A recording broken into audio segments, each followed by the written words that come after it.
Well, hello, everybody. Hello, hello. Welcome to the Unwatched Pile number 18, the show where we just take stuff off that pile that's just cluttering up your room because you buy so much physical media that you just annoy your wife or your girlfriend or your boyfriend. They're just like, get this shit out of here, and you're just like, I gotta watch it. So just give me a second or give me a year. Give me, or in my case, give me 10 years. If it wasn't a dozen years, I could watch these movies, but they don't understand. They don't understand that if you don't see it, you don't remember to watch it sometimes. So you need the visual cues to remind you that you need to watch these movies at some point. You put your hard-earned money down to buy them, and you need to watch them. Yeah, I mean, I work so many hours to buy this one Blu-ray because it's so expensive. Like my one day's worth of work is the cost of most 4K or Blu-rays these days. But enough of that. We are here on the Unwatched Pile. I'm Stephen Billings. Andrew Krupal there, the guy that runs Chasing Labels basically now. I'm just here, coming back from my audition for Charles Manson. As you can see, my beard's getting pretty long right now. That's a heck of an audition to be going out for. But we rendezvous once a month here on the Unwatched Pile because it's fun and we like to talk about it and we like to talk about movies. And I don't know about anybody else, but my Unwatched Pile does get larger and larger as the weeks go by. But we do have a guest. Evening, Jeff K. I wish I knew how to make this whole thing black and white. I don't know how to do it either. I don't either. I'm sure there's a way, but I don't. Yeah, I can barely make it look visibly nice enough to stream, let alone messing around with the color. No, we look pretty good. We look pretty good. Let's not lie. But yes, we're here for the Unwatched Pile number 18. And if you've never watched the show before, we go to our Unwatched Piles because we collect a lot of physical media, and there's some of that stuff we just buy because it looks interesting and we haven't watched it yet. We got to get around to it. We pull one of them off, we watch it, we come here to discuss it, our first impressions, and then we're like, let's pair it with something that we've seen, something that we feel good about, that will pair nicely with this first time watch. But as always, we do that with a guest. And we always like bringing this guy back. He's always got a lot to say because he's a cinephile. He's just living the life. He was just telling us he lives like 3 blocks away from Criterion. So I'm so jealous. Johnny Pomato is back. What's up, man? Hey, thank you so much. Steven, do you have a microphone in my apartment? Your whole scenario of some angry wife yelling at someone over a collecting pile of films. I don't know. It just sounds so familiar. Yeah, well, it's a little exaggerated in my end, at least in the piles. I mean, that's more Andrew's thing. He like piles things around him. Like it's like he's creating this like cocoon.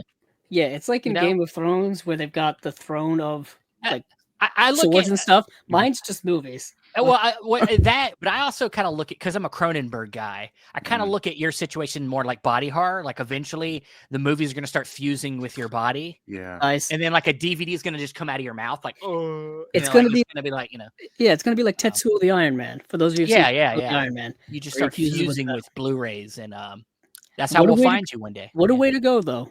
What a way to go. I went out like I lived, surrounded by cinema. Well, you become cinema. Yeah, I become cinema, just injected into my veins. Yes. I recently, had a moment where I decided like something has to be done here. Does my indicator shelf need to turn into an indicator bin under my bed or something like that? Because I am really like packed to the gills here. I'm running out of space. I try to just display the stuff that's like, a special label, something really shelf worthy. But oh gosh, these Manhattan apartments, let me tell you. And then when I thought like, okay, I can do this, I can create space. What does Imprint just tweet out? The actual like scale size of this never-ending story thing. It's bigger than I am. It's enormous. What am I going to do with this thing?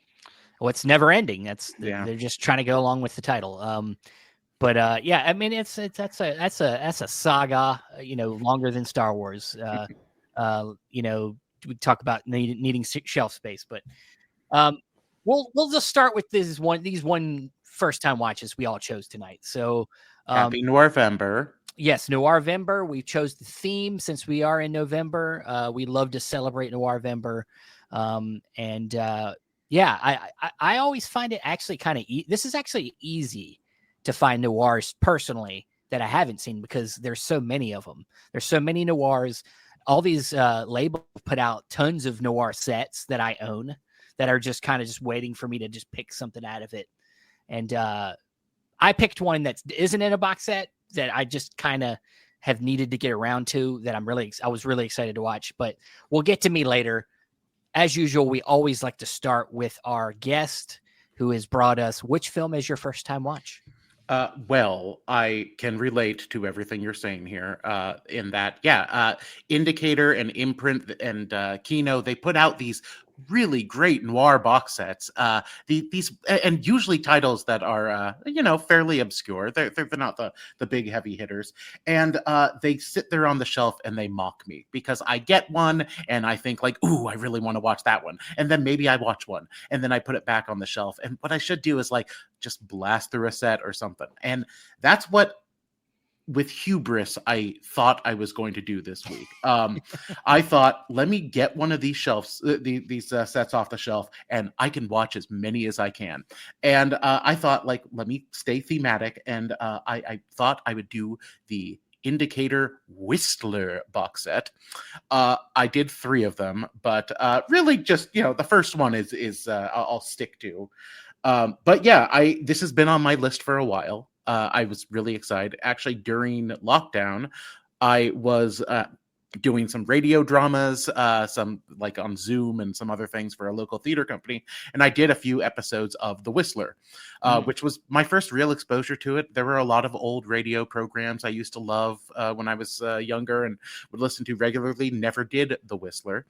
Always just assumed like, well, who's the Whistler? He's like a detective who shows up like, oh no, you just killed your husband, and knock, knock, knock. Hello, I'm the Whistler. Whisk, whisk, whisk.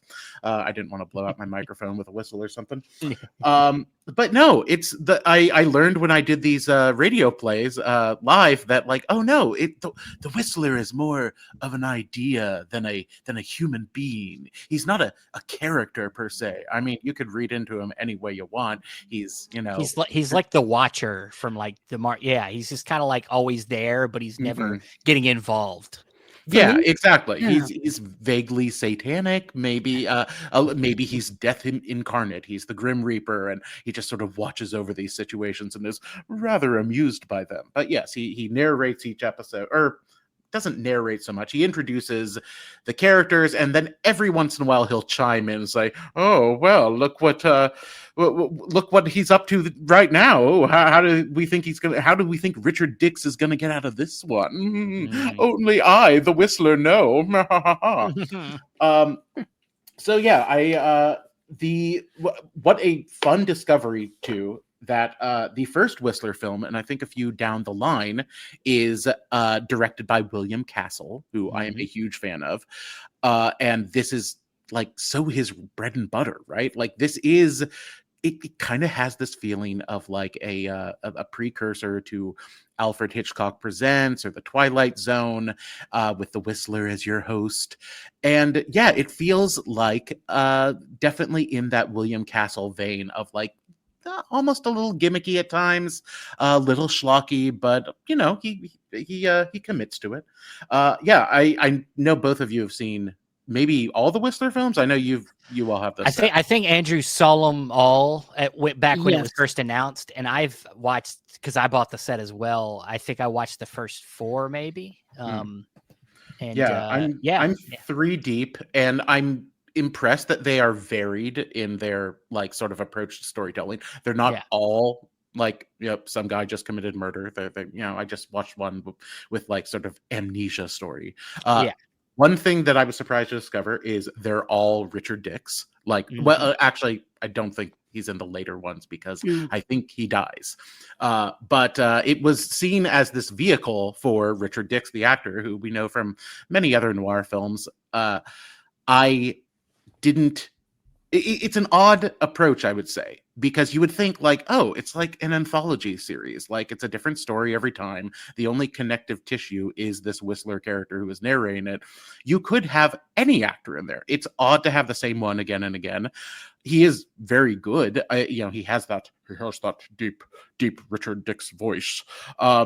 And I really like him in this first film, which is about a man who he hires a nefarious individual to murder someone, and it's only over time we learn that someone is him. He wants to die, and he's too much of a coward to. Well, there's a whole life insurance thing too, but.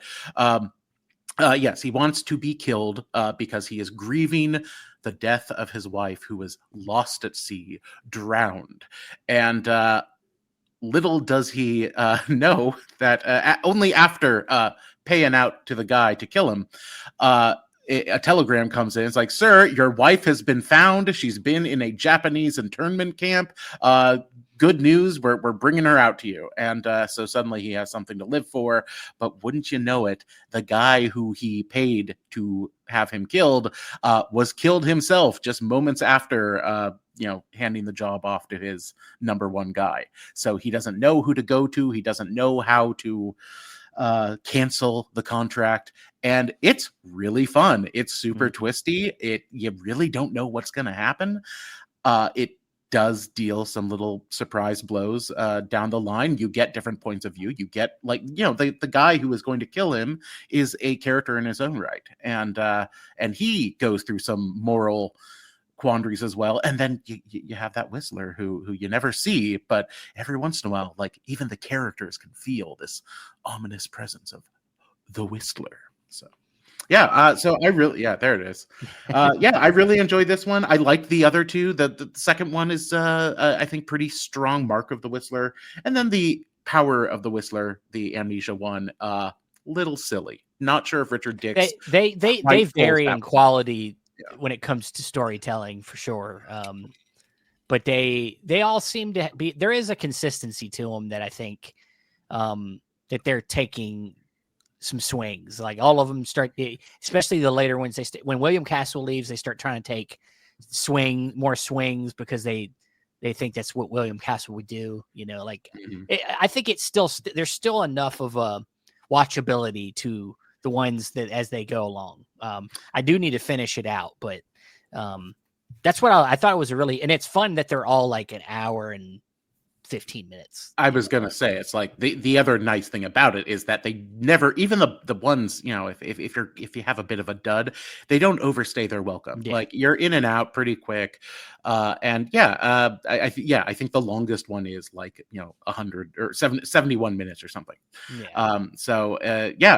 It's nice that I love these sort of precursors to episodic television, these anthology series that were like, well, yeah, I mean, just make a 2-reeler and play it at the theater as a triple feature.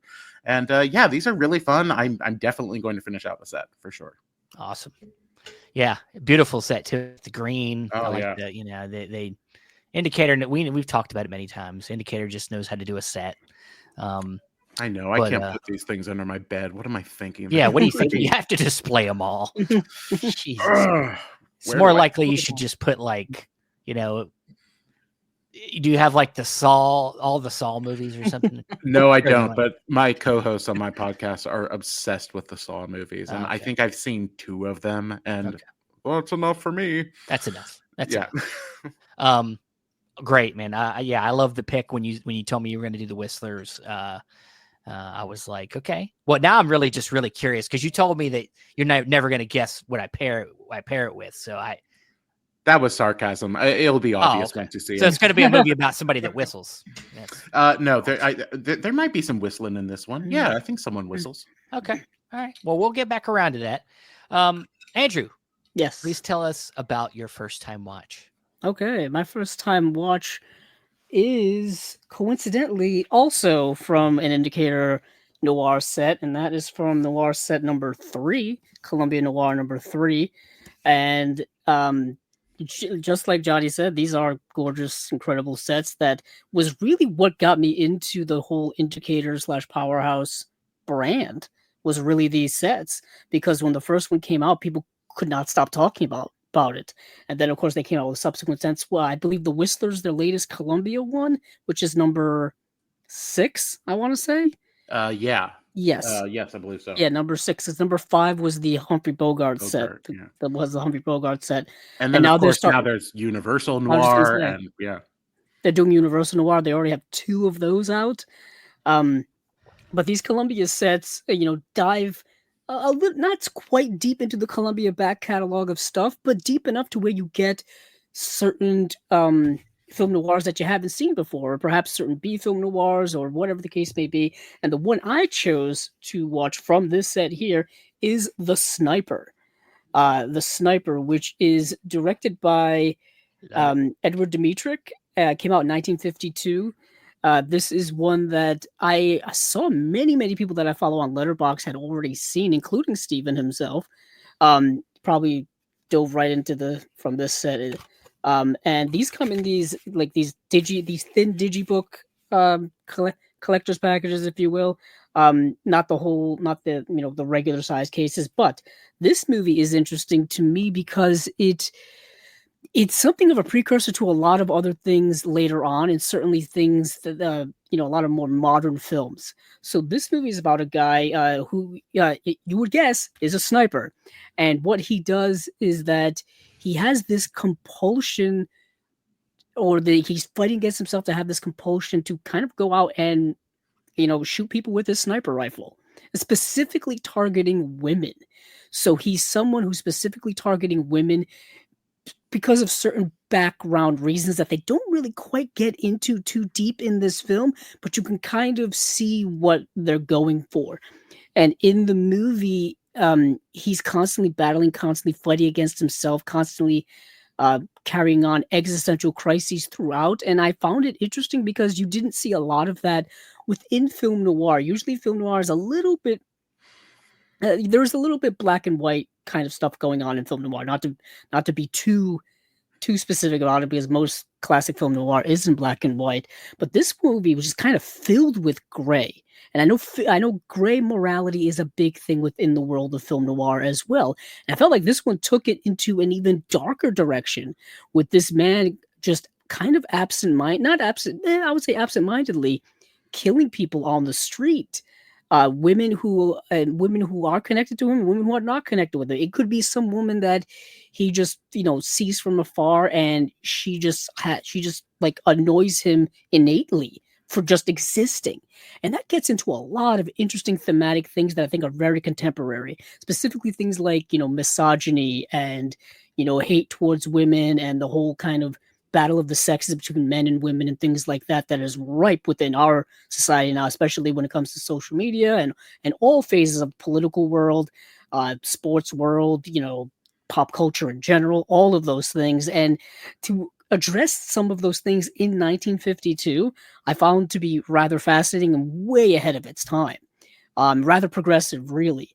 And the film, I thought, was really good in balancing also not only that character and his character journey and what he was doing, but also the police investigation behind it and how they are dealing with it, because they kind of don't know quite how to handle it, because it's growing as the victim list goes on and on. People are starting to panic. People are asking questions. The cops are strained. The people are strained.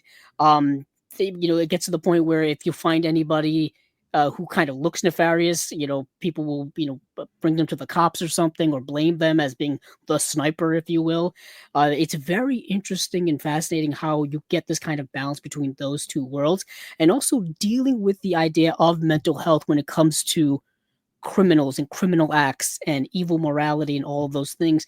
There's portions of this movie where the police and local authorities, political politicians stuff discuss, like, what do you do with individuals like this? What do you do with them? Do you just lock them up? Do they go to mental hospitals to be rehabilitated and then you release them back into society? Is that a possibility? And these are questions that I think are really still part of today's society when it comes to the whole, penal system that we have now, where it comes to reforming people and whatnot. And can they be reformed depending on the crimes they commit, how much time they've done, what justice has been served, all of those things. And you can derive a lot of that from this film. So I got a lot out of it. I got a lot out of it, Sounds as like I could say. So yeah, that's The Sniper. Edward Dmytryk is a director we've talked about on Chasing Labels a lot, because a lot of his stuff has been getting Blu-ray releases in the boutique world from everywhere, pretty much. And he was a workman's director pretty much throughout his career. He did get caught up in the whole House Un-American Activities Committee and the blacklisting and all that stuff. And this was actually the first film that he did after coming back from exile from all of those things. This was, I believe, produced by Stanley Kramer, who is no stranger to a politically tinged film. That seemed to very much be part of his not only producerial filmography, but when he went on and directed a lot of films as well. Yeah, Andrew, this film had been on my list, I think for a while now, after like hearing Eddie Muller reference it, as the man does. Yes. And it's like, ooh, I need to see that. And I didn't even realize that I had it in one of those damn Columbia sets. And usually I check those things. Usually that's the first place I check. So yeah, I tried to watch it concurrently with you tonight. I have about half an hour left, so don't tell me how it ends. But it really has some show-stopping moments, and you are right about it being ahead of its time. I will not step on your toes and name any film, just in case it's your thematic pairing. But I kept thinking, like, wow, we give a lot of credit to films that came out 15 to 20 years later as like being like, whoa, no one's ever touched something like this before. And yeah, this is 1952. I think we might all. I can't wait to hear what everybody thinks, because I have a film too in my mind, but I don't want to ruin it because I've had that happen. I've had that happen to me before. So I've done it. I've done it to Steven. Coincidentally, you mentioned Eddie Muller. He does an audio commentary for this edition. Oh, does he? Oh, yeah. I know he's a fan. There's an intro by Martin Scorsese as well, which is also really nice. And I think there's a short film on here as well. It's a good release. The Eddie Muller commentary in and of itself is worth owning. Yeah, I love also what you were saying about the investigative side of it, because we do our protagonist, I guess, who we're following is the titular sniper, but we do get a lot of the investigators. I'll let you speak to it if you would like, but there's a really great sequence with this police lineup, with this room where they are interviewing them one by one, and I thought that scene was fantastic. They bring in just a lineup of guys, and it's it's the usual suspects, if you will, to quote that line, where it's people who have been in prison before for a character trait list of what the description of this person may be. People who've been abusive to women, people who've have like drunken disorderly problems, basically everybody in there. And like I said, it's just kind of like trying to find out who this is when it could be so many different people. Yeah, you know what I mean? Cops are like harassing them and like almost like egging them on to like confess. Yes. And meanwhile, you have this psychiatrist who's sitting there saying, it's none of these guys. I promise you, he's not going to be in this group. There's one guy. They're trying to egg him on. It's like, oh, you like, oh, do you have a gun? Do you like to shoot people? Is that what you like to do? And the guy's like, I've never shot a gun in my life. You know what I mean?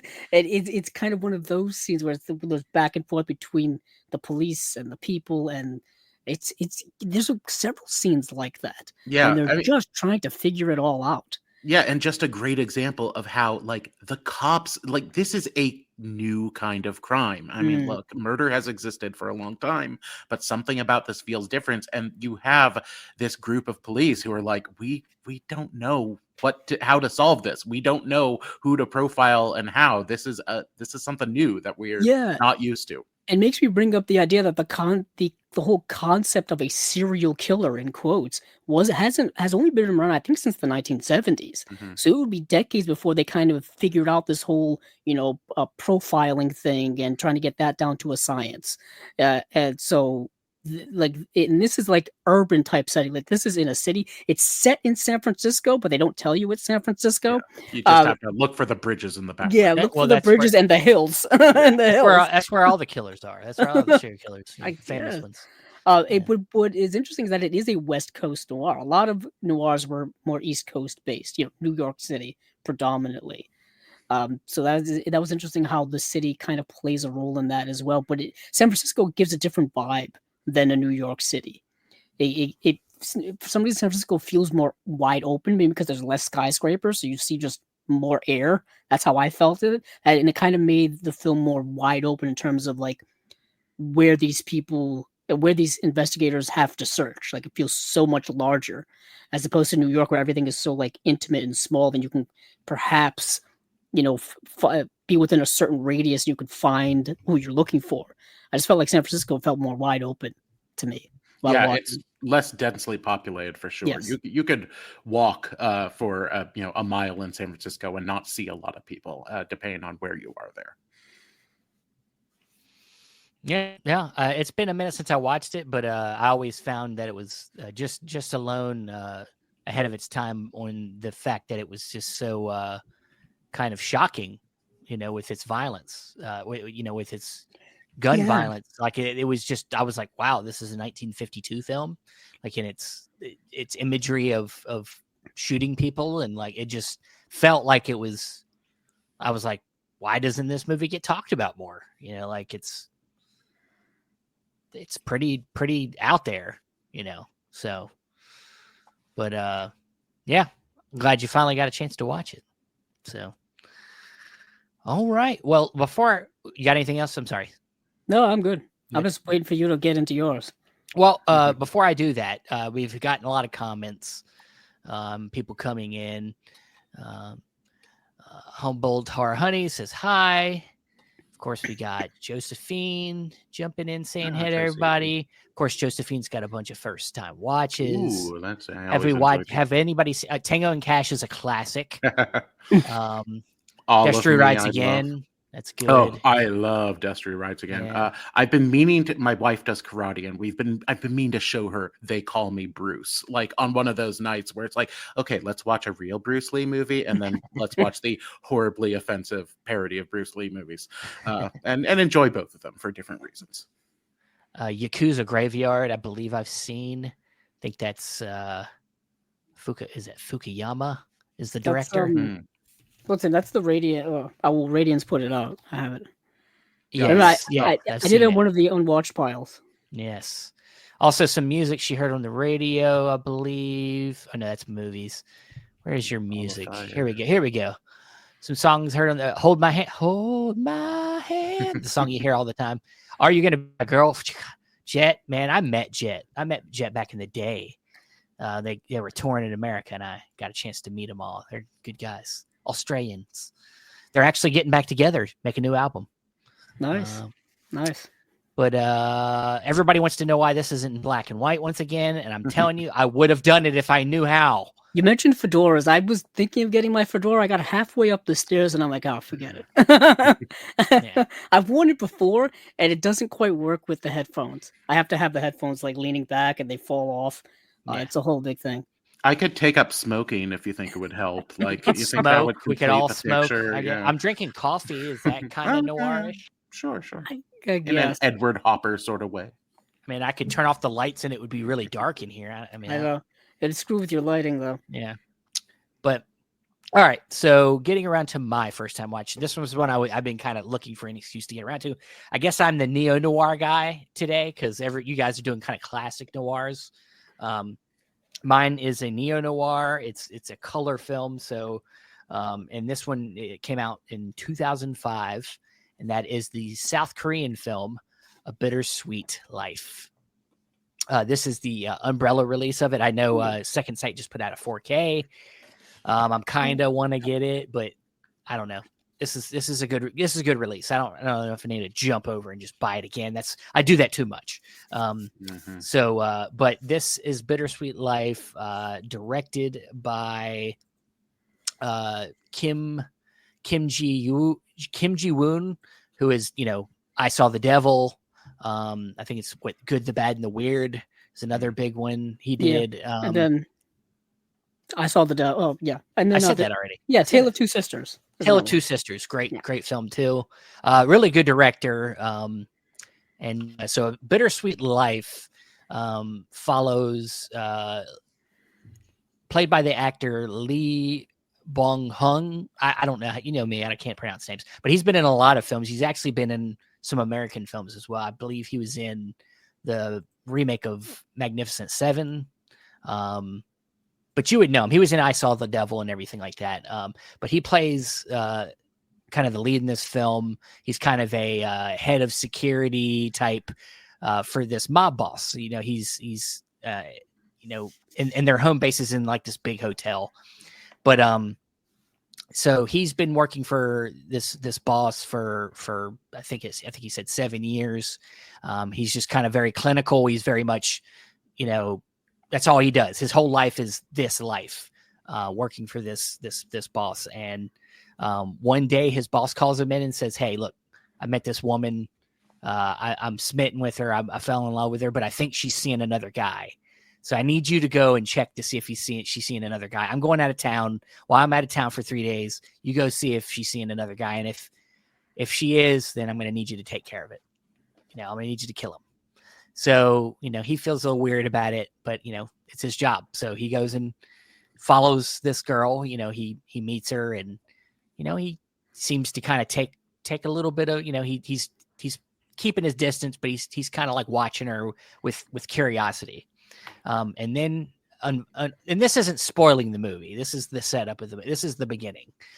He finds out that she is seeing somebody, and then instead of deciding to kill them, he lets them go, and then it gets him in trouble with the boss, and now he is fighting for his life.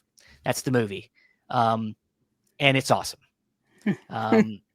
It is, you know, it's definitely a noir in the sense, I think, of some of its themes more than anything, I think, kind of delve into some noir territory. It does have some visual that you could maybe say is a little neo-noir shit. You know, he's wearing a suit a lot. You know, it's in this, you know, the city. There's some imagery that's kind of there, but I think more or less that this film at the center is kind of dealing with this, like, this guy who's this very hardened character, kind of becoming softened by a woman, and kind of seeing innocence, you know, and like wanting to like seeing a better life that he would like for himself, and then trying to fight for that is like, you know, it's that's where some of it is there, right there. And then with it does have some fantastic action in it. It's sparse. It's not like all through the movie, but there's a particular great action scene where he's tied up and taken captive, and then he has to fight his way out. And it's really, really awesome. But yeah, I love the film. You guys seen A Bittersweet Life? Yes, I actually haven't seen this one since it came out. Okay. I'm not sure why I haven't. Almost 10 years. So yeah. Okay. Well, yeah. I mean, because it's a 2005 film, but like it that was like in Korea, and I think it took a little longer to get here. But yeah, I really loved it when I saw it. And I've really enjoyed. Yeah, I'm not the biggest I Saw the Devil guy. I never like it as much as I want to. I respect it. It's good. It's effective. It is, you know, it goes places. It's a brutal movie. Yeah, it is. And it's like, when am I in the mood for that? Whereas like Good, the Bad, and the Weird, I love. And I remember really loving this, but it's been so long since I've seen it. So it is still wrapped in my umbrella shrink wrap. Maybe I will break it out tonight after this, because you have put me in the mood. Cool, man. Well, if I could, I wish I could do that with my wife. You know, like talk about a movie, and then she'd be like, "I'm in the mood to watch that." It never works. It never works. Well, I think one of the best things, at least I get, you know, best compliments I ever get here from Chasing Labels and just in general, is when you can talk about a movie that someone's never seen and it makes them want to see it. Sure. You know, I've gotten that a few times with a few films, and it's like, that's kind of awesome, because that's kind of always my goal, is to get people interested in stuff that they may not be aware of, because that's how I got into movies, was just listening to people talk about it and describe it. It's like going to your video store, you know, like it's not necessarily that we're here to be educators, but that we're here to be positive spreaders of the word. You know? We're like missionaries. We're Mormons. We're like missionaries for cinema, pretty much. Yeah, we're missionaries. And we'll have to stop drinking the coffee then if we adopt the Mormon lifestyle. Yeah, I guess so. But I have seen a Bittersweet. I'm more Amish than Mormon right now, so I have seen A Bittersweet Life, and I watched it when this was announced, actually. So I watched it. You know, obviously it's been couple of years now since this came out. And yeah, I was immediately struck by how great the movie is, just in general, just how great it is and how nuanced it is, and how it's it's not a movie where you are obviously are rooting for this protagonist, but this protagonist is going through it.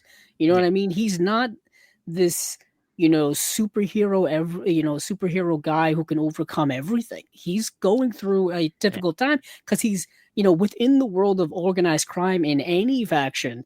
If you screw up, bad things are going to happen to you. And this movie doesn't shy away from that idea, especially on the level that this guy kind of is. Granted, he's kind of like a low level guy, but he's close enough to somebody where someone trusts him enough to do this type of job.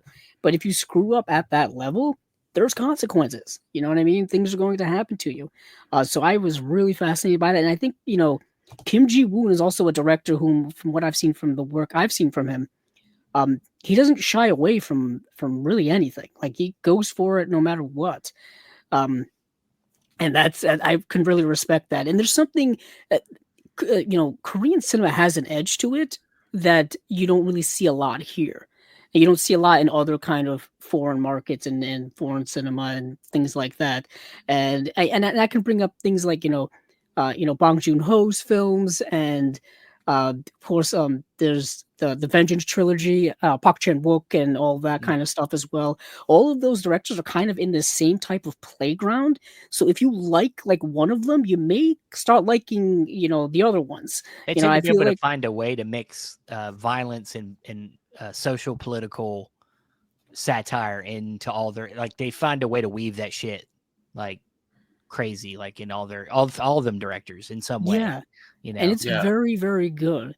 All those directors, for me personally, like, though, the rise of Park Chan-wook and Bong Joon-ho was happening, and this film too was happening, like, when I was in college, and like I was just just feed it all to me, hooked it up to my veins. Like, I just ate it all up. I loved it, and so it was a real right place, right time for me. And so for a while, I was just very, very into Korean cinema, and especially all the gritty crime thrillers and whatnot. The Memories of Murder and Yeah, I remember when Memories of Murder came out from Criterion, that movie kept selling out so fast during the sales and stuff. Yeah. And it's like, just trying to get your hands on it was like trying to find gold, really, at that time. But yeah, they're all really, like I said, they're all kind of playing that same type of sandbox. And it's like Johnny said, just give me all of it, because it's all really, really good. And they all have enough distinction between them to where you can differentiate between them, but there's still this through line that connects them all in some way. It's tough to explain. You just kind of have to watch them to kind of understand what I'm talking about. But yeah, that's a good pick. Well, I just picked it because I didn't watch it. I hadn't seen it. I didn't know it was going to be a good pick. It was great. One of my favorite first time watches, I think, doing this. So, all right. Well, let's make our way back around. It is now Johnny who's going to surprise us. With this pairing, to the Whistler. Well, I did a lot of thinking about the Whistler. An old time radio character. 1940s noir, 30s even, when the radio show started. But what really defines this guy, as I'm showing on the video, the guy on the box. We don't see him in the movie really. We see a shadow every once in a while. We'll see like a hat, but yeah, there's not much to him, and yet he does remind me of someone. Like he does look like very like I look at this image, I say, I've seen this before. It's all coming together. Where is this going? I know where. But who knows? Who knows who he really is? And also, who knows what evil lurks in the hearts of man? Which is why I went schlocky, and I went with Alec Baldwin in The Shadow. I would have never guessed. Yeah, no. They kind of have the same profile. They both have the same elongated nose. Alec Baldwin wears this ridiculous nose putty in the movie to whenever he turns into the Shadow. It's so funny. I love it every time it happens. Either of you seen it? Anyone around in 1994 super jazzed for The Shadow? You know what's crazy? I've been wanting to see that movie for years. I remember when it came out, I would have been like 7 years old in '94, so obviously I didn't see it at the time. Um, but I've been wanting to see it for years. So you're reminding me I still need to see it. Oh, fun. Well, yeah, it was going to, so this earlier this summer, I did like a marathon over like 2 days, just a long weekend of like, let me see how many Batman ripoffs I can watch. Like movies that came out in the 90s that existed because Batman was a hit. So I did your Dark Man, and I did The Shadow and The Phantom, which, in my experience, there, oh, see, I'm getting a thumbs up from Andrew. Yeah. In my experience, you have the shadow people and you have the phantom people. I'm a phantom person. And yeah. I'm a shadow person. And I really tried. Every time I watch the Phantom, I think this time I'm going to see it. This time I'm going to see the thing that everyone loves about this movie. And I do love Treat Williams. He's just hilarious in that movie. He's so much fun. But and Billy Zane looks so good in that suit. Oh, it's so purple and velvety, and he's in the jungle, and it's great. And Christy Swanson sucks. She's just awful.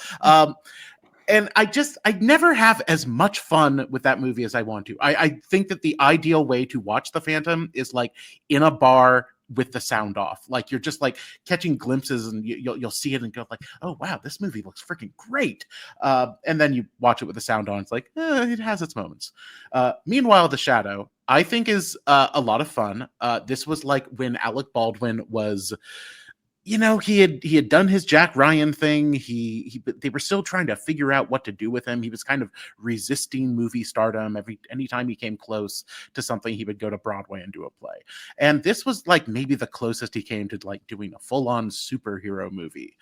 And it is very Batman-y. It is like a noir. It's like in the 40s, I believe. And the movie starts like in the most unexpected way of going to the Far East, where there's this villainous man who is tormenting the village and whatnot. It's like, oh, who could this be? And then you pan up to see like a long-haired Alec Baldwin with like a handful of coke nails. Like he's like in an opium den. He's and like, yeah, he's the bad guy. And it's kind of fun to see his journey from being this sort of villainous person to becoming the Shadow and channeling the darkness within him for good.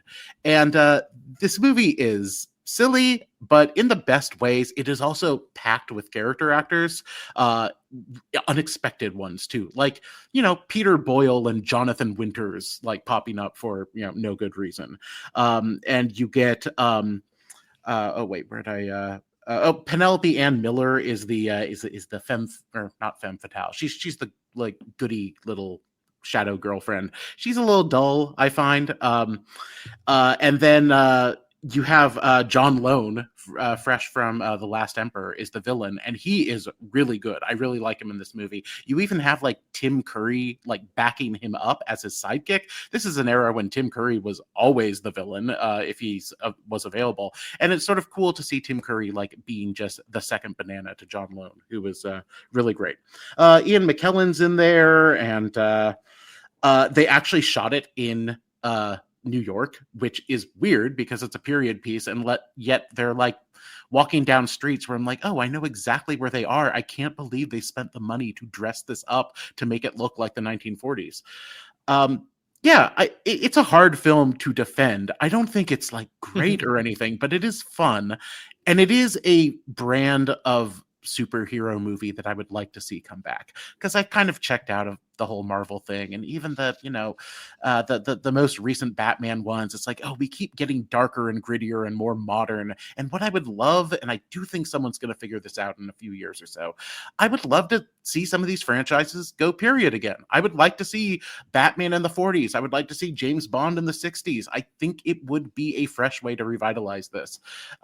This gives you a little taste of that, I think. And this is a Scream Factory disc. Don't buy it. I'm sure they're going to upgrade it to 4K with all the same special features and charge more for it. That's just like what they do now.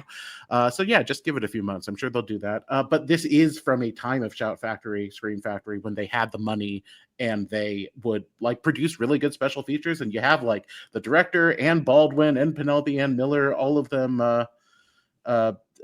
doing interviews on this thing, and it's it's great. I watched through all of it, and they all have good memories.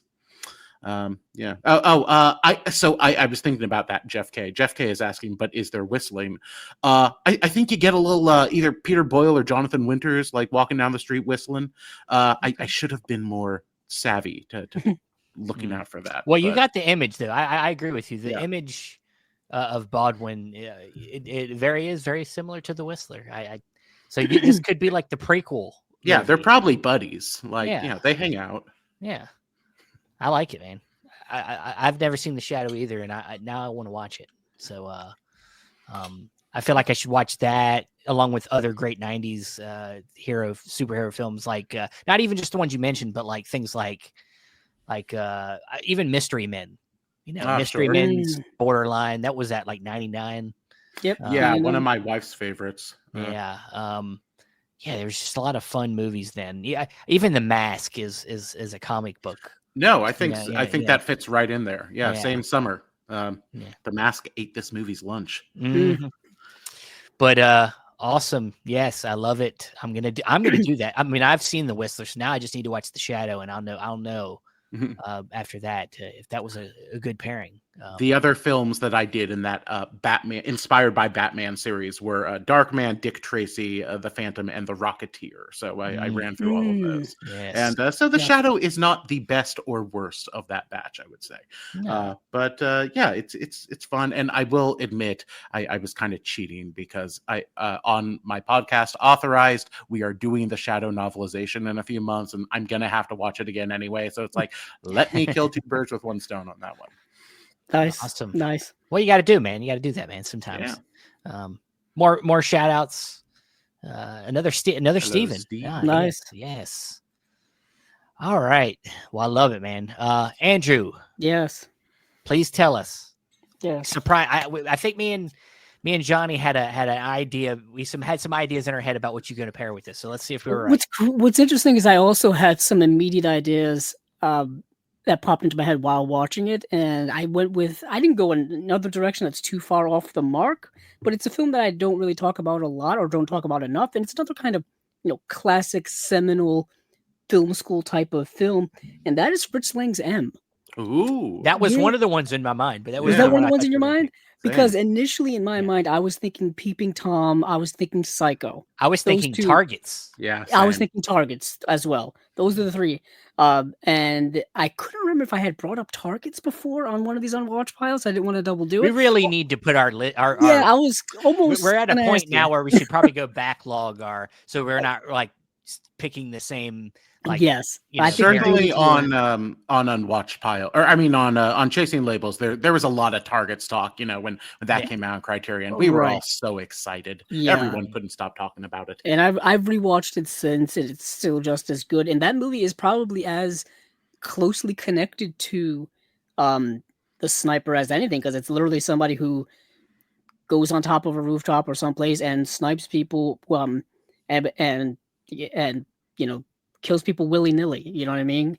Without kind of regard for any type of rhyme or reason. There's a literal parallel there that works. There's a literal really parallel. Well. But I think thematically, M thematically, M and the Sniper vibe on a level that was way lower, was way more sumptuous, if you will, because this is going back 20 years earlier to 1931, and this is dealing with things that the Sniper was talking about in, what did I say, 1952? Yeah. So when we talked about, Johnny brought up the idea that, films 15 years or so after the Sniper would get into a lot of things that the Sniper was getting into. M is getting into things the Sniper was getting into years earlier as well. So you've got this kind of balance of where cinema's kind of trending, if you will, within the decades, like every 10 to 20 years they're getting into similar things, and we've seen it now. Like every movie is kind of a riff on another movie from the past. We've seen all of this happen before, but M specifically is, like I said, it's film school 101, it's Criterion 101. I think it's a must own for any fan of cinema, and with the big C and all that stuff. This film stars Peter Lorre. It's a German film. It's from the German Expressionism era of cinema, you know, the 20s and 30s. It's a film that came out, like I said, 1931, so right after the talkies started becoming a thing. So you get a lot of feeling of the silent era within this movie, and I think that also works for the visual medium of you know, just storytelling.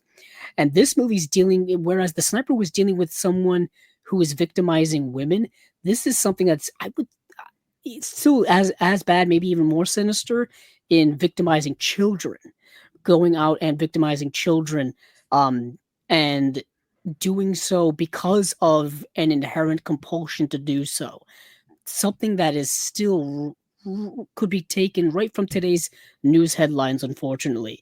This idea of harming children, kidnapping children, et cetera, you know, you can fill in the blanks there. You know, just harsh reality that we live in. And that idea, you know, murder, whether it be children, women, whomever, has been around with humanity for centuries. It's just now that we're kind of, it's more widely known now. And like I said before, many times on Chasing Labels, cinema is often a reflection of the time in which it's made. And unfortunately, we keep seeing the same things being talked about over and over again because as a society, we haven't fixed any of these big time problems. And in this film here, they don't really fix the problems because, in similar to The Sniper, there's a group of people, authorities around trying to figure out what to do about this situation. Children are being kidnapped, children are being killed, people are mad, authorities are mad, politicians are mad, society is mad. But what do we do about it? Because the individual that they're searching for um, is probably not the only one who does things like this. He's just kind of a monolith of who they're going after. But once again, society doesn't know how to deal with this type of, you know, harsh reality. And there is, and how do you deal with these individuals? There's another scene in here that deals with, like, do you send them to do you send them to prison? Do you send them to a mental hospital? Are these people able to be reformed? And these are questions that kind of don't really ever have answers because they're so specific. But this movie is just incredibly well made. Most of it is told from the perspective of the investigators, whereas the other film was more balanced. Definitely told from the perspective of the investigators and of the people who are dealing with it on that very basic level. It's not until you get later on in the film, and as the film goes along, you start seeing the Peter Lorre character, and then you get to this climactic ending, which is iconic. And Peter Lorre acts probably the best you've ever seen him act ever in his career at the end of this, where you see the self-loathing, the regret, the self-hate, and just the mental, you know, the mental just I don't know how to say this, the mental erosion of someone who does these types of things. It's quite harrowing that they were able to pull that off in 1931, where it could be something that you could see in a movie today. That's M by Fritz Lang. There's so much to say about it. People have probably written, you know, papers on this. You know, people have done seminars on these types of films. But yeah, I just thought about M because I've never really gotten to talk about M, and it's been a long time since I've seen it. I probably haven't seen this movie in a dozen years or so. So it's nice to revisit it after all this time with a new perspective. It's one I think that definitely like gets better if you give it a little time between viewings and then you come back to it and then it's always a better film than you remember it being. And it really is a masterpiece. It's a devastating portrayal by Peter Lorre. Like, you know, yeah, he is he is not he is not an evil villainous character. It is a tragic, horrible thing where, yes, he is a monster, but he hates himself. He doesn't want to do these things, but he has to do these things. And it's yeah, one of my favorite things that he was ever a part of. It gets into the idea that the people who do these things, these monstrous things, it's a mental health issue that it's not fully addressed. You know what I mean? Even now, it's never really fully addressed. Whether it be somebody who has the compulsion of the sniper to just, you know, will it just kill people and still have a conscience, or some who don't have a conscience, or someone who does things like this are also like, you know, suffering from some type of mental disease, where it is a disease that is seemingly inherent in humanity, and we don't know how to fix it. Even as time and the decades have gone on, we haven't fixed it. Yeah. So that's why, like you're saying, Johnny, this movie gets more and more profound as time goes on, more prophetic, and stands the test of time, as the saying goes. Yeah, and I'm surprised that I guess it's subject matter that we don't like to think about, even as escapist entertainment, as a thriller. But I am surprised. Yeah, you could remake this for every generation. I'm curious, have you ever seen the Joseph Losey remake from 1951? I've not seen it. Yeah, so I also was thinking about M quite a bit watching the Sniper, but even though you can't beat Fritz Lang in the original, I was thinking almost more of the Joseph Losey version, which is the same story but set in 1950s Los Angeles, and it is a much more Hollywood noir version of the story, and is also excellent. It really is a good film. I don't think there is a physical release for that, maybe in any country, but I'm certain on the US. So it's one of those that, like, if it ever pops up on TCM, and it does from time to time, I always make a point to see it. But yeah, it is fascinating to see that same story translated to a different setting, a different tone, but still being just as effective. And I love both versions. Yeah, I think it's a film like you guys were saying, like it's still relevant today, and I think it becomes more relevant because it feels like, unfortunately, it feels like our world has become less and less human. Like we become more detached, less empathetic, and so this scenario that happens in this film is like a snapshot of humanity when we were way more human then, when we cared about our neighbors a lot more, things like that. So it's almost like such a time capsule, that I think it's good, like you said, with some time coming back to it. It feels so much more powerful when you give it time, because we're living in this world now that just seems to get further away from that. And then when you go look back, you're like, wow, like that's powerful. Like just to get that feeling again. So, but good pick. Yeah, it was one of the ones running around in my mind. I was like, it's going to be, I'm thinking Targets, but M would be good. And, it's a good choice. I really wish I had given you a sealed envelope, Karnak style. Yeah, that you could open after you revealed it.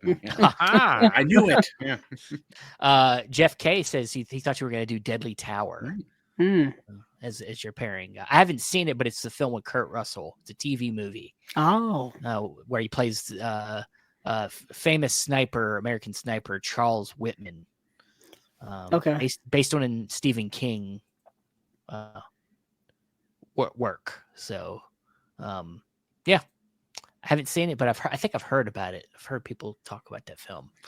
All right. Well, I guess it's down to me. This could be anything. It could be, well, not really. No, it could be anything. It'd be weird. Pinocchio? Why not? But so this one, I was having trouble narrowing which one I wanted down, because I felt like there was a few films that I thought would fit well with this, but I needed to pick the right one that I felt because I'm always focusing more on theme pairings than I am story pairings or actor pairings or director. I don't care. I don't usually care about that. It's more like, is there something at the central of my first time watch that I think is at the core that I think would pair well? So there's a couple that, like, the first thing that kind of came to mind, it was more based off the story than anything. I was like, John Wick. I was like, John Wick would be fun. It's got the fighting in it. Like, of course, John Wick takes it to the extreme. The movie's got a lot of action, but at the core of it, it's got this thing where, he had his wife was killed. That's a female character, she just passed. And then the dog that was given to him by his wife gets killed. It sets him in motion, this revenge that kind of happens the same way in A Bittersweet Life. He kind of goes on this race, but that's extended through the whole film in John Wick. And I was like, okay, that's taking it a little bit too far. I don't think that pairs perfectly. Then I thought about a film like Drive with Ryan Gosling. I was like, well, he's this similar, like a really well capable man, works for kind of the criminals, and then he meets Carey Mulligan's character, and he kind of like, you know, he's intrigued, and then you know, there's this heist that goes wrong and kind of puts everything upside down. There's mobsters. It fits. You know, they're stylistically like very stylish movies. But I just thought, you know, and the violence is there. I just thought, I don't know. It didn't quite the core of like this, like seeing, you know, having the main character be this person that was like hoping for a better life wasn't really there. I think Ryan Gosling, yeah, maybe he kind of saw him having a relationship with Carey Mulligan as being like something he wanted, but you didn't feel the longing with Ryan Gosling as there was in A Bittersweet Life. So the film that I chose that I thought represented the core of the movie the best, I think is an all-time classic. I think people really love this film. It's a film people go back to a lot. Leon the Professional. Oh.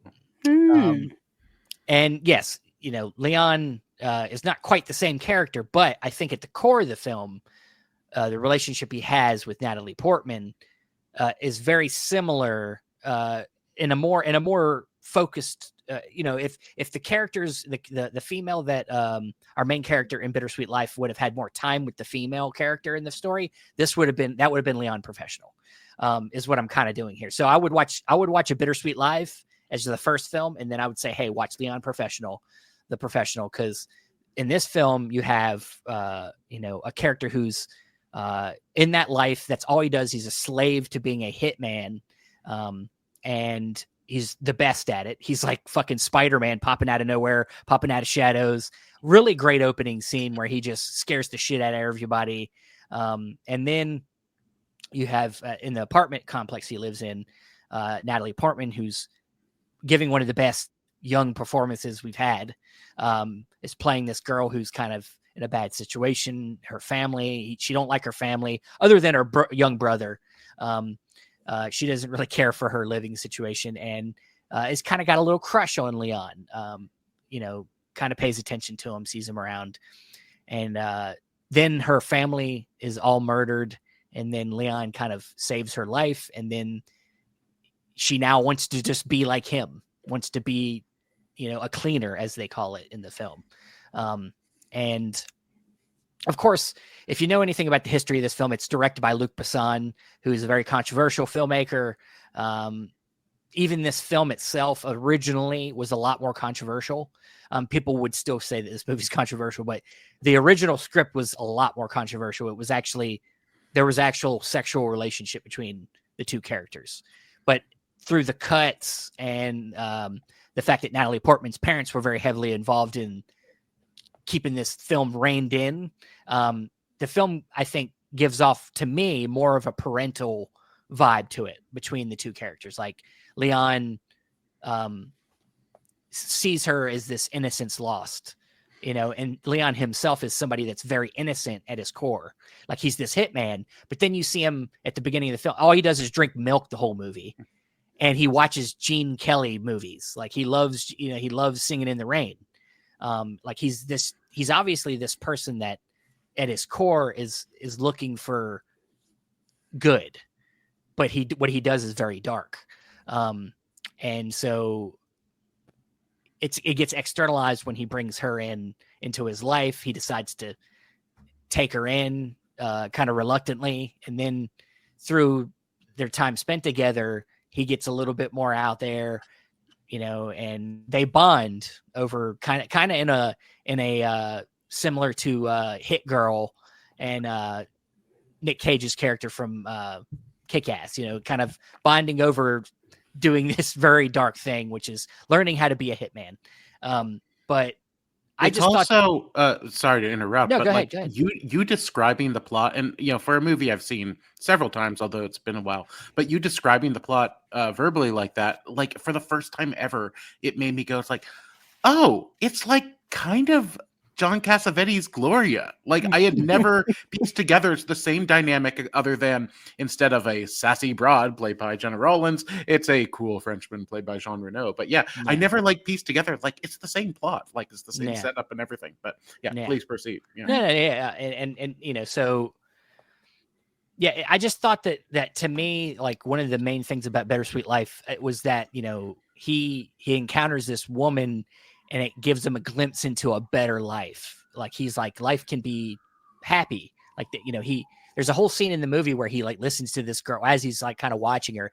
She's a cello, she plays the cello, and he's listening to her play the cello, and he just kind of like, you find out later it's like the only time he smiles in the movie. You know, is listening to her play cello. And so through this woman, he sees a better, I don't think there's really much of there might be a slight romanticness in that film, but I think more than anything, she was a representative of something better than what he was going through. He was just trying to escape his monotonous, dark, hard life that he was in.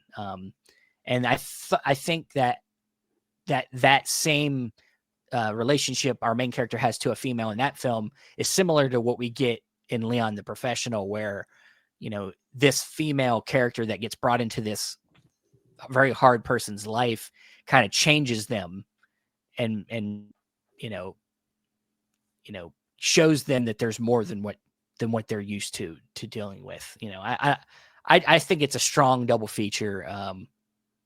Yeah. What do you guys think? Leon, you both have seen it. What do you think of the pairing? Oh, Johnny, we lost you. You're muted. Sorry, I muted because a siren was going by. But I got you. It happens all the time. Yeah, I have seen it, though not in a while. It's one of my wife's favorite movies, Cool. Mostly for Gary Oldman's sake. I think that. I know I spoke mostly on the plot, but yeah, Gary Oldman, one of the best villain performances ever. Yeah, she loves him. So yeah, I'm surprised she hasn't trotted out lately. I feel like I have moved away from Luc Besson as a director. Yeah, I get that. Yeah, the things that he has, you know, that he leans into now were always present in his older films, but it's like they were my least favorite elements, and like now that's all what he wants to do. But I do still really love The Professional and The Fifth Element. I have a soft spot for, yeah, it's been a while since I've seen it, but yeah, you're right about all that. It is that sad loner who is just like, well, this is what I'm good at, this is what I have to do. It's not what he really wants to do, but it's, you know, it's the life that he that fell into him. And yeah, you're right about Natalie Portman as well, who like you know, when she came on the scene, I can't remember if she had done Beautiful Girls first or this or what, but it was all in the same like year where all of a sudden she was in 3 or 4 films like this. She was in Heat. Yeah, and like instantly you're like, oh no, like this is a cut above your average child actor. Like she's not going anywhere for a while, and yeah, we were right. Yeah, Andrew. Yeah, any thoughts on Leon? It's been several years since I've seen Leon the Professional, but I've seen it several times.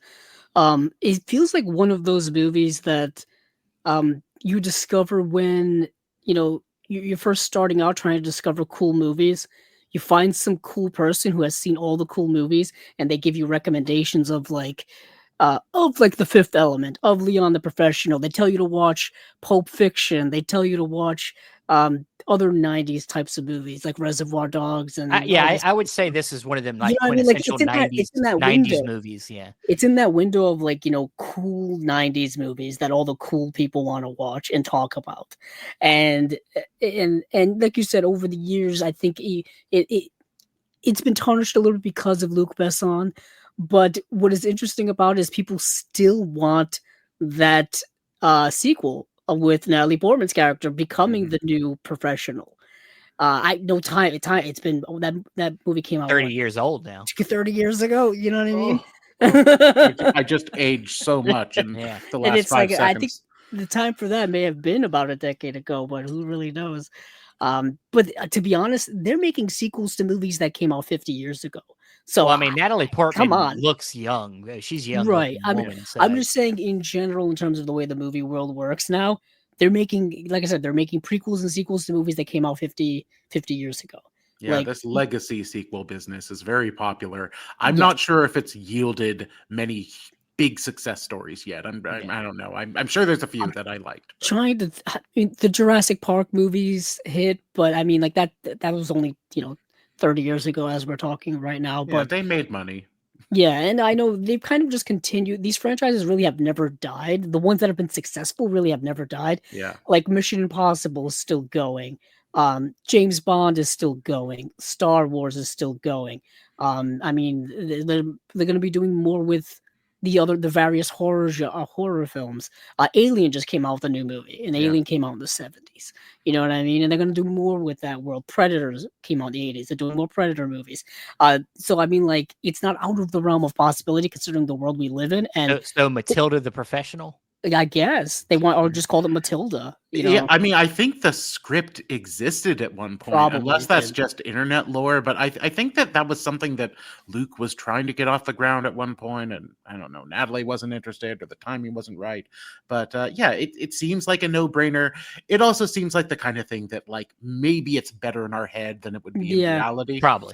And I with all of the things around Luc Besson, I don't think Natalie Portman would go anywhere near it if he was attached to it. Yeah, I have a feeling. Unless it was handed to someone else to do it. But I would say if it was to happen, that the villain would have to be Nicolas Cage. Just so clearly. I'm not opposed to it. Yeah, he could out cokehead Gary Oldman in. He would have to do the scene from what's the fucking movie? Long Legs. No, what's the cocaine scene from the one movie he did? Are you talking about the Port of Call, New Orleans? New Orleans. Yeah. No. I'm thinking Vampire's Kiss. No, cocaine. Nicolas Cage did cocaine in so many movies. You have to be more specific. It's one of his more recent films. It has color in the title. Color Out of Space. Oh yeah. Okay. Yes. Okay. I think that's the movie. I'm thinking. I thought you meant Mandy. That's not it. Mm-hmm. I'm gonna find out. I thought you meant Mandy when he's. That's it, Mandy. Oh, there we go. That's it. Chainsaw fighting like demons. Yeah, when he's got the piece of glass and he's. Yeah. God. Dude, he was fighting demons with chainsaws. He needed something, an extra stimulant. You can do it all. But yeah, I don't think they need to make that movie. I think Leon the Professional by itself is a classic. Which, if anybody knows it, initially came out, it was supposed to be called The Professional, and then they called it Leon, and then they called it Leon the Professional.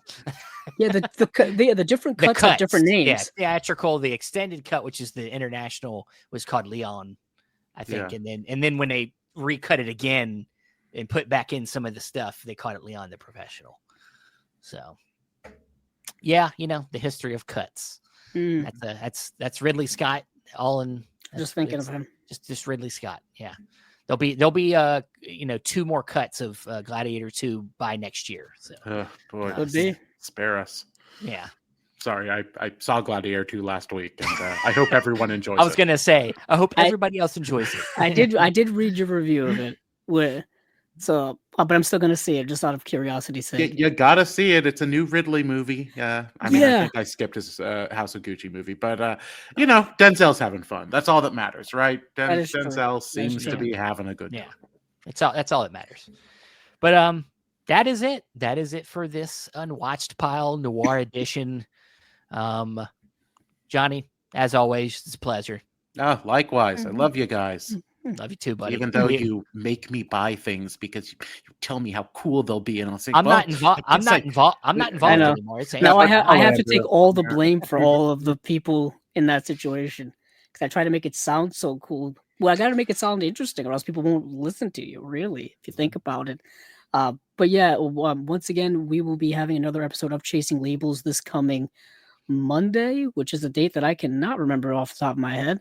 And then, of course, we'll have an Unwatched Pile next month, but we're not quite sure when yet because it is the December holiday season and such. Yeah, so we'll see. It might be just me and Andrew if I can't get a guest because it is so close to the holidays. It might just end up being us, but we'll see. We'll see. But then at the beginning of the year, I'll be back on here with Andrew. We've already kind of started talking about a end of the year favorite physical media releases thing that we like to do. So we'll probably do that. And yeah, that's it. Of course, if you weren't here for this, it'll be on audio here soon in the next couple days. And of course, watch Andrew on Chasing Labels every other week. Johnny, where can they reach out to you or follow you, your podcast? I am a rotating co-host of the podcast Authorized, where we read movie novelizations, and I'm not on every episode because there's just so many, and they're so time consuming. But actually, I think we're still in the middle of releasing. We did a whole season on the Planet of the Apes. And did you know that there are 28 Planet of the Apes novelizations and spinoffs? Wow. I didn't know when I said I would do that, but 5 based on the Tim Burton movie alone. So that was a lot of fun. We have some fun stuff coming up. You can follow me on Letterboxd under my name, Johnny Pomato. I was just at the New York Film Festival and I saw 30 films there, so you can read all of those reviews and see what's about to come up and what will be the big high-profile movies at the end of the year. But other than that, I'll just be here watching movies, playing catch-up. You're living the life, man. You're living the life. All right, guys. Well, with that said, everybody have a good night, and hey, get the hell out of here, man. Dude, I say this every single time. Get the hell out of here. Put a Blu-ray in. Watch it with your eyeballs. Have a good night.